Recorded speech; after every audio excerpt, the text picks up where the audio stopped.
Mighty Morphin Power Rangers, the movie, is a video game based on the movie Mighty Morphin Power Rangers, the movie, which is based on the TV show Mighty Morphin Power Rangers, that was based off of the Japanese TV show, Super Sentai. There were 4 different games released under this same title. One on Super Nintendo, Game Gear, Game Boy, and Sega Genesis. But the name is where the similarities end. This video is about the Genesis game. This version is a side-scrolling beat-em-up, and like any good beat-em-up, it can be played with 2 players. We wouldn't make this video otherwise. Zord fights. What's more fun than giant robots? Seriously, I want to know. How about anything besides playing a crappy 16-bit game that's Power Rangers? How about anything but playing a crappy Power Rangers game? How about anything but playing a crappy How about anything but playing a crappy old Power Rangers game? Yeah, you're probably right. Sometimes it's nice to take a break from fighting bad guys by getting into a giant robot and fighting big bad guys. These are the boss fights, and they definitely help add a little variety to the game.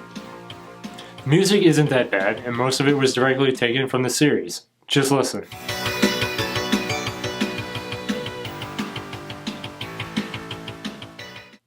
The game is short and not too difficult. Some people might think this is negative, but sometimes it's nice just to pick up a game and play through it in one sitting. But there are still some challenging parts to this game.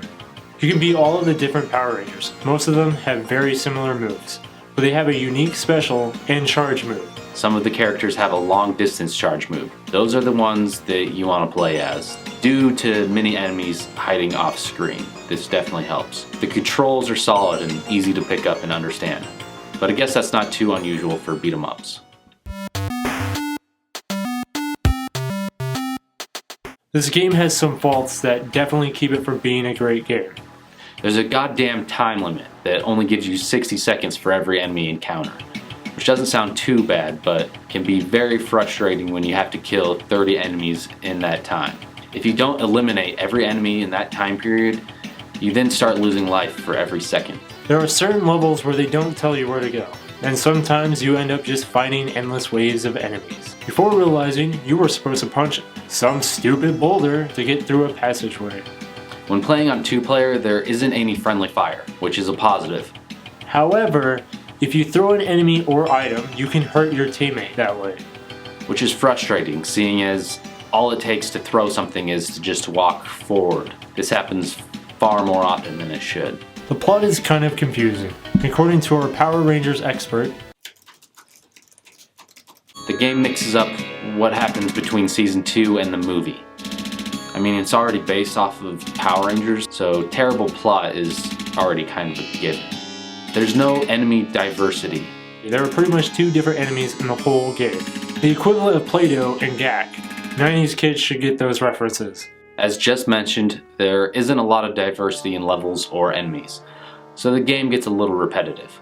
But it's a beat 'em up, so that is kind of normal. Goldar is probably the worst part about the whole game. Not even bringing up his outer appearance. He looks like a Chewbacca a vulture, for crying out loud.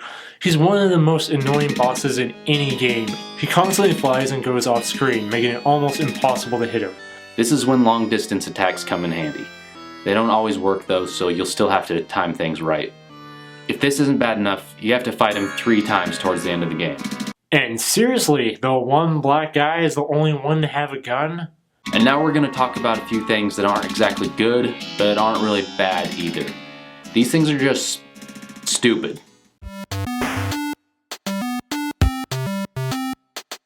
There's a statue boss fight. That's it. He doesn't fight you, you just hit him over and over. He has a life bar and everything. If anyone knows why this is, maybe we're missing something, maybe it's a reference, I don't know. Just let us know. And at the end of the game, you get a cutscene with one of the best lines of all time.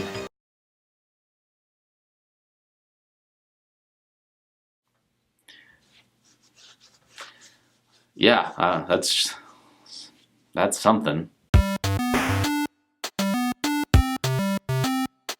Alright, so there you have it. That's our review. Anything else you want to add about this Power Rangers the movie, the video game, based off of Power Rangers the movie?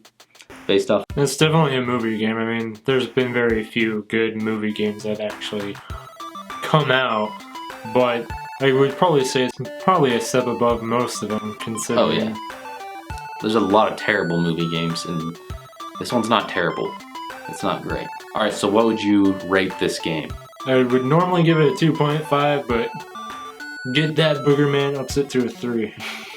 It's a 3 out of 5. 3 out of 5. And I think I would give it a 3.5 out of 5. It's just above average, I'd say. Definitely worth checking out if you like beat 'em ups. If you don't like beat 'em ups, then yeah, you're not gonna like this at all. But I'm not a Power Rangers fan. I didn't grow up with them. I don't know anything about Power Rangers. So from that perspective, I would say it's still worth checking out. Anything you want to add? All right, bye. Don't put me in this.